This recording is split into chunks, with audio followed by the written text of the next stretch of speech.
Olá pessoal, tudo bem? Mais uma noite aqui de gravação, Talk Nurse na área, trazendo só enfermeiros celebridades para vocês, gente fina, pessoal aí de alto conceito, alto padrão, pessoal que conhece muito, né, Anderson? Sim. Gente, ótima noite a todos, meus jovens. Hoje a gente, como eu disse para vocês, estou falando já no começo dos outros vídeos, a segunda temporada só tá vindo gente excepcional. E hoje a gente não pode deixar isso passar, né? Por uma pessoa especial, um cenário especial, uma comidinha gostosa, vai ser um bate-papo muito bacana sobre recrutamento, processo seletivo e entre outras coisas. Hoje a gente trouxe o nosso grande amigo, professor Douglas. Fala pessoal, estou muito feliz de estar aqui no canal Talk Nursing. Eu já estava acompanhando em casa há muito tempo, né, pelos stories, pelos outros canais, né, que é o Facebook e o YouTube. E não vi a hora de estar aqui, e agora a hora chegou. Então eu vim aqui a convite deles para a gente poder falar sobre como a gente deve elaborar um currículo, como a gente deve se comportar numa oportunidade de emprego, né, e também como elaborar um bom cartão de visita. A gente sabe perfeitamente que a gente não tem uma segunda chance de causar uma boa primeira impressão. Então a gente tem que aproveitar a primeira chance que a gente tem de causar uma boa primeira impressão. E é muito difícil para quem está começando, né? O que eu coloco no meu currículo, se eu não tenho experiência, como é que eu faço para elaborar um bom currículo? E para aquela pessoa que tem uma porção de especialidade, uma porção de experiências, o que vale a pena colocar num currículo? Não é? Às vezes a gente manda um currículo para uma empresa e Falou com várias experiências. E aí a gente recebe aquele currículo quilométrico, 4, 5 páginas, sabe? Com foto, a pessoa bate uma foto da balada e coloca a foto assim, ó, no currículo. Então assim, tem coisas que não são de bom tom para você colocar no currículo, para você concorrer a uma vaga, a uma oportunidade. Então é muito importante saber o que eu devo colocar, o que faz sentido eu colocar. Né? Porque a gente precisa entender que a gente está concorrendo com outras pessoas e aí a gente precisa sair à frente, e com um currículo mal feito, um currículo mal apresentado, a gente não sai à frente, a gente fica para trás. Perde a oportunidade, inclusive, né? Sim. Gente, já deu para perceber que o cara, ele manja muito, hein? Ó, aproveitando esse gancho, vamos começar então do básico. Eu gostaria de entrar numa instituição X, o que eu preciso ter no meu currículo, professor? Nossa, você sabe que eu lembrei agora de um vídeo que a gente lançou na semana passada, da Britney. Sabe quem é a Britney? Não. Você não sabe? A Britney é a filha da... Não. É a filha da Graça. Que ela fala assim, nossa, eu coloquei o meu currículo e eu não sei o que tá dando errado, porque ninguém me chama. E a mãe dela fala, é a foto. Será que é a foto? Será que ela é feia? Será que ela não tem um bom currículo? Não, ela não preenche os requisitos. É uma junção de coisas, né? Bom, na verdade, assim, vamos começar do básico. Eu gostaria de entrar numa instituição, o que o meu currículo precisa ter para ser uma coisa atraente para a empresa, para o recrutador? é muito importante que a pessoa que esteja interessada em concorrer a uma vaga, ela conheça a instituição que ela vai enviar o currículo. E importante também ela pensar com muito carinho na formatação desse documento. É um documento, não é? Então a gente não pode colocar coisas exageradas, a gente não pode apresentar um cartão de visita que não seja legível, não é? Tem pessoas, por exemplo, que desconhecem a estrutura de um currículo e manda dado pessoal em outro local do documento e não faz referência às informações que são importantíssimas para o recrutador. Então, o que eu preciso? Eu preciso ter uma noção de como elaborar um bom documento. Isso está disponível em todos os sites aí de recrutamento e seleção, é muito fácil pesquisar. Saber que eu tenho que colocar os dados pessoais atualizados. Você acredita que eu recebo currículo, por exemplo, de gente que coloca um número de telefone que ela não usa há mais de 3 meses? E aí ela tem um perfil para a vaga, a gente faz o contato e não consegue o retorno. Por quê? Porque essa pessoa não atualizou o currículo e não colocou lá o telefone que ela atende no momento. Uma coisa que eu vi, até numa dessas plataformas de emprego, é falando que às vezes você coloca o endereço seu inteiro. Rua, número, CEP. É necessário tudo isso? Não. Na realidade, não existe assim um formato padrão, não é, para currículo. A gente só precisa se perguntar sempre se aquilo é de bom tom. Não é? Às vezes a pessoa coloca lá estado civil, o número da carteira de trabalho, da carteira de reservista, da habilitação. Já dá com tudo. Não há necessidade de você colocar aquilo tudo. O que a pessoa precisa saber, o recrutador precisa saber, quando pega o seu documento? Quem você é, não é? E quais são as formas de entrar em contato com você que seja uma forma viável, né? Não adianta você colocar lá um e-mail, por exemplo.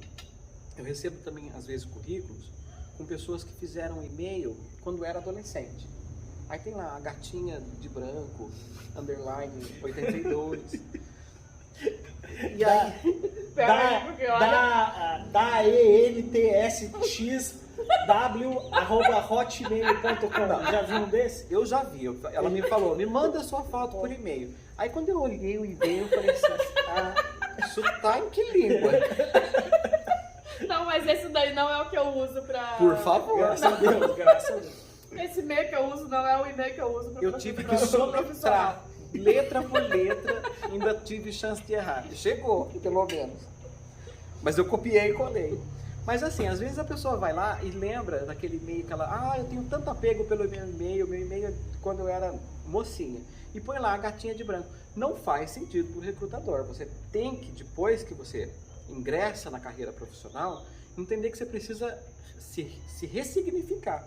E isso significa ter contatos que sejam de acordo com aquele momento que você está vivendo, né? Então você tem que ter um e-mail profissional, você tem que ter uma rede social profissional, né? Quem está aí querendo o primeiro emprego, faz muito sentido ter um perfil no LinkedIn, que é aí uma rede social, né, para você abrir contatos profissionais. Tem muita gente que tem muita dificuldade de mexer com o LinkedIn, né? Tem sim. De fazer, né, o que colocar lá dentro, quais as postagens que a pessoa deve fazer, né? A gente sai da faculdade ou do curso técnico cheio de informação, a gente não sabe o que a gente quer fazer.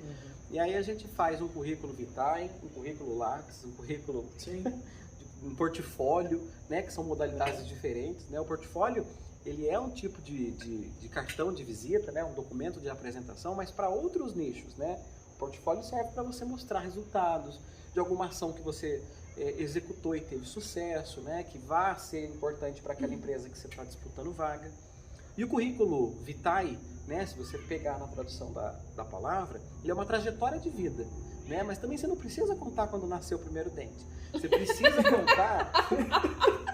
Quando você arrumou o primeiro namorado, quando você casou, quando você teve o primeiro Não filho. faz sentido. Às vezes a pessoa pega e traduz a carreira profissional dela.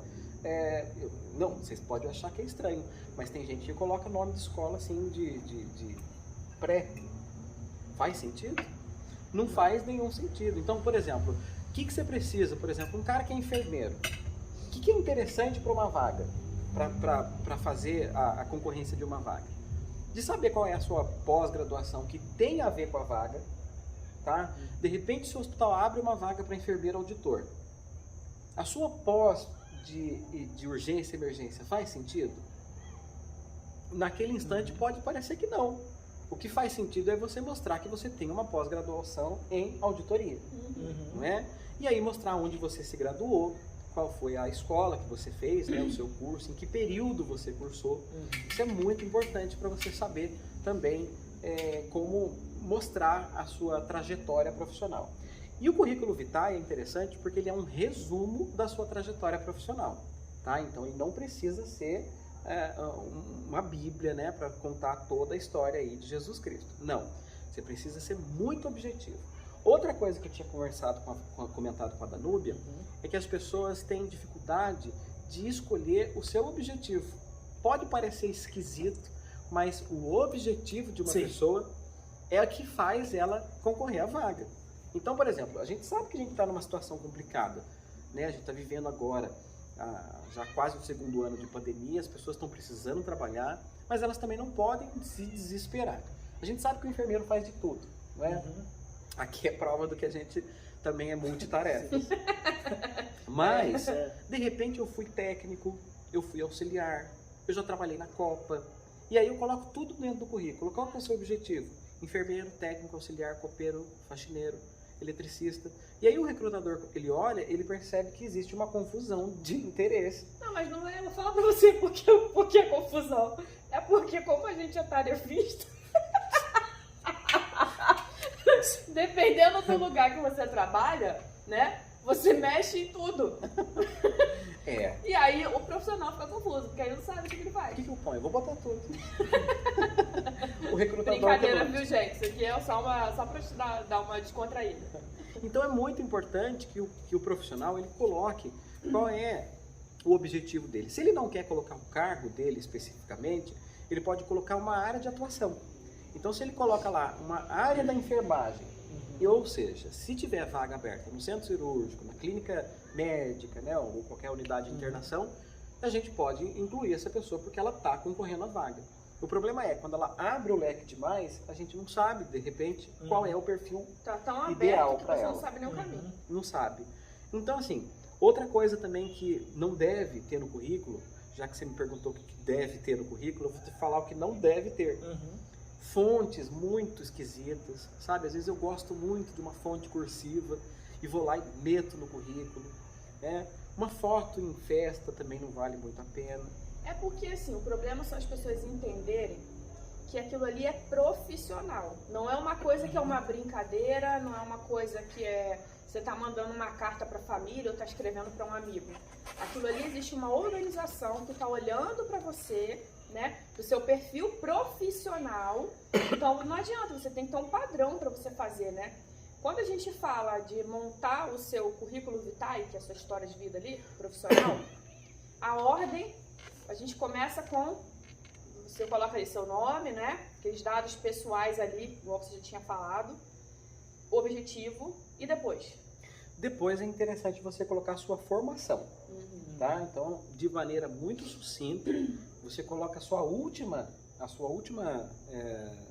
curso, né? A última atividade escolar que você fez. Sim. Seja ela uma especialização, uma pós-graduação, né? Um outro curso de aprimoramento, de capacitação, mas que faça sentido para a vaga. Entendi. Então, na primeira parte, a gente não coloca, por exemplo, a graduação em enfermagem.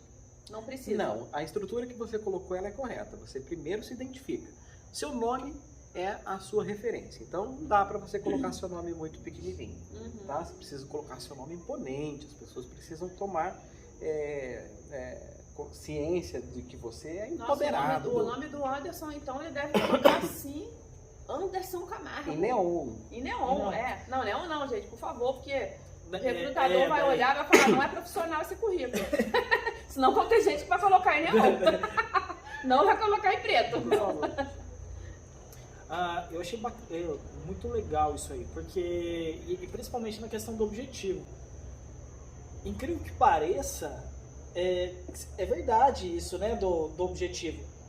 De você colocar, o que seria um objetivo, assim, um básico que as pessoas, só para elas terem uma ideia, assim, que eu devo colocar para uma vaga de um enfermeiro e depois de um técnico de enfermagem.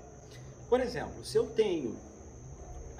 sei que está aberta uma vaga de enfermeiro intensivista e eu tenho essa pós-graduação, o meu objetivo é ocupar a vaga de enfermeiro intensivista. Esse é o meu objetivo. Quer um objetivo que mata qualquer recrutador?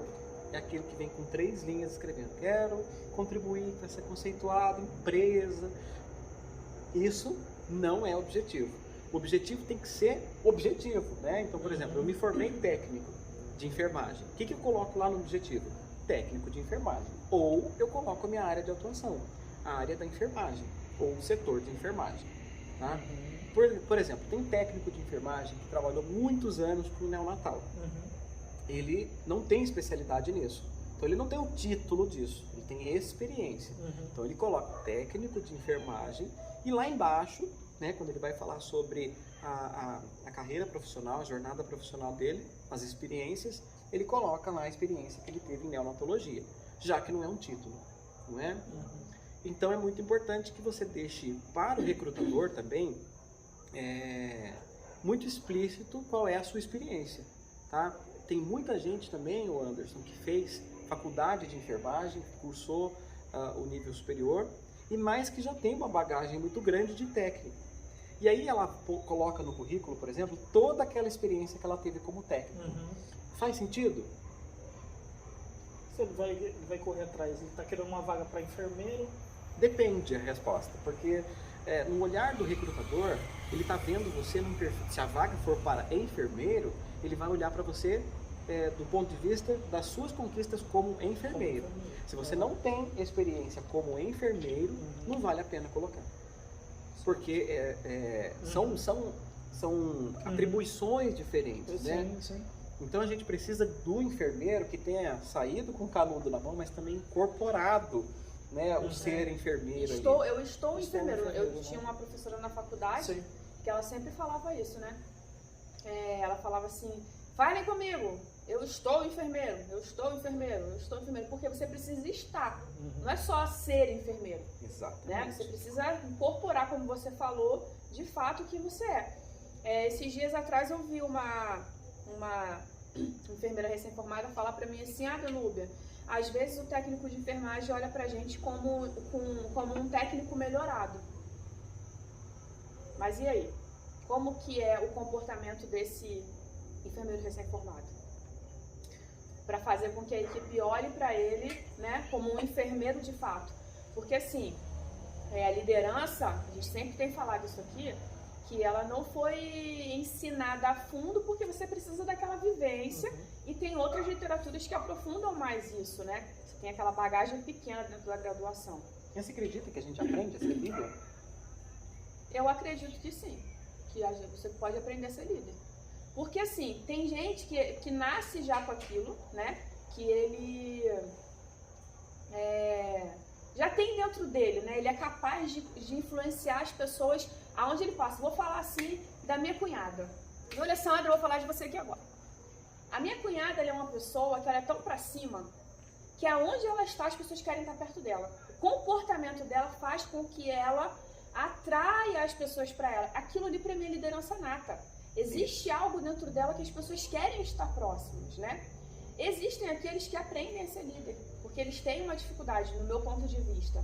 E eles se desenvolvem como líderes com o passar do tempo. Então, eu não sei, busco algumas coisas que vão me dar suporte para isso. E aí, tô errado? Não. Viu? Na realidade, a liderança, ela precisa mesmo, né? Ela ser refinada, né? Tem gente que nasce líder, né? Tem essa liderança nata que você colocou.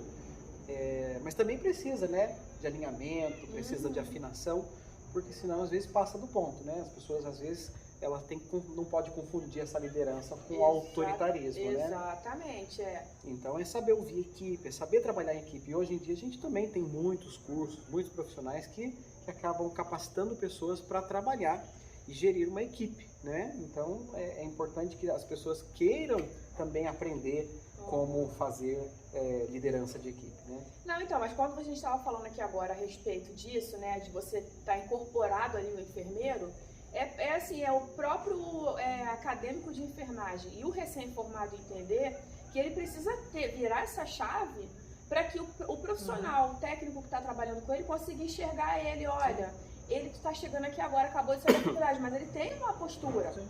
Né? É que muitas vezes foi aquilo que a gente vem falando, né? E na entrevista anterior a gente comentou sobre isso. Nas escolas, na graduação, não tem dentro das disciplinas base, ela não tem junto com a base, uma parte de liderança, de empreendedorismo, de saber se posicionar, saber montar um currículo. Então assim, quando você sai muito tarefista, né? Que a gente sai e você tem gente que tem isso, como você disse da sua cunhada, mas tem pessoas que têm essa dificuldade ainda e ela precisa sentir isso e as pessoas não sabem como lidar isso, né? E é muitas vezes o que acontece. Eu acredito que quando você pega no recrutamento, você já sente isso, né? Ou não?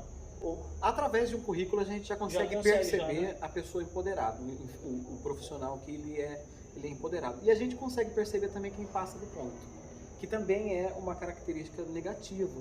Não é? Às vezes você tem aí uma carreira acadêmica muito extensa e aí você quer impressionar pelo volume, e isso acaba ficando um pouco, depondo um pouco contra você, entende? Porque você, às vezes a gente tem uma vaga para um enfermeiro assistencial, mas com tanta coisa na bagagem, talvez o assistencial não caiba mais para você, não é? Então você coloca lá, por exemplo, por isso que eu digo, às vezes é importante você colocar no currículo a sua especialidade ou sua especialização que tem correlação com a vaga, porque senão você impressiona o recrutador e o recrutador não encontra você dentro daquela vaga.